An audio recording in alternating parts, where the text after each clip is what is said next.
और दोस्तों जिनका प्रीलिम्स निकला हुआ है, उनको मेंस फॉर्म भरने के लिए मैसेज जाना स्टार्ट हो गया है। आप देखोगे कि जिनका एसएफआरएफओ पे भी रिजल्ट हुआ है, उनको अलग से मैसेज जा रहे हैं और एग्जीक्यूटिव और जो स्पेशल पोस्ट है, उनको अलग-अलग ग्रुप्स के थ्रू, ठीक है? मतलब मैसेज में जैसे सब्जेक्ट वाइज अलग-अलग ग्रुप्स बनाए गए हैं, तो अब इस ग्रुप में भी एलिजिबिलिटी आपकी है, आप सेलेक्ट हो, उसका अलग से मैसेज आपके पास है, ठीक है? अब देखो होगा क्या, आप जब मेंस फॉर्म भरोगे, तो अगर मान लो फॉर एग्जांपल आपका एग्जीक्यूटिव का ऑप्शन निकला है, मींस आप अपने उस ग्रुप में, फॉर एग्जांपल किसी में अगर सोशियोलॉजी ऑप्शनल से रिलेटेड सब्जेक्ट्स हैं, तो वो ग्रुप्स आपका ओपन होगा, आप उस पोस्ट के लिए रीच करो।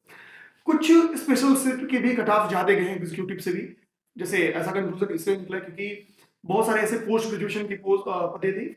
एक पोस्ट था जिसपे लोगों का रिजल्ट नहीं हुआ है सबका, जो एग्जीक्यूटिव जिनका क्लियर हुआ है, तो चांस है कि एग्जीक्यूटिव से, चांस है, यही सच्चाई है कि एग्जीक्यूटिव से उस पद का कट ऑफ ज्यादा गया था। सीटों की संख्या इसका एक कारण हो सकता है कि कम रही। एक और भी है कि एफएसओ पे, फूड सेफ्टी ऑफिसर का जो पोस्ट है, उस पे कम कटऑफ पे भी 80 टू 85 के बीच में भी लोगों का रिजल्ट हुआ है, कहीं कहीं पे 80 पे भी लोगों का रिजल्ट हुआ है।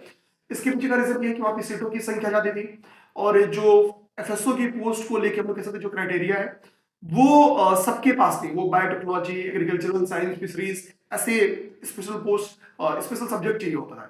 अच्छा, किसी को फॉर्म भरने में कोई दिक्कत आ रही हो तो देखिए, मेंस का हमारा मेंटरशिप का अलग से बैच है, आप उसमें मैसेज कर दो, हम लोग वहां पे जोड़ देंगे। जो भी दिक्कत आएगी वहां मैसेज करना। तो 400 के करीब में लोग हैं, तो आपकी प्रॉब्लम का सोल्यूशन कर देंगे। नंबर हम आपको डिस्क्रिप्शन बॉक्स में दे देते हैं, हालांकि मैं नंबर बोल भी देता हूँ, 78000434। और एक चीज समझेंगे, जैसे एसीएफ आरएफओ का फॉर्म आपका अलग से भराएगा, तो आप परेशान नहीं रहेंगे।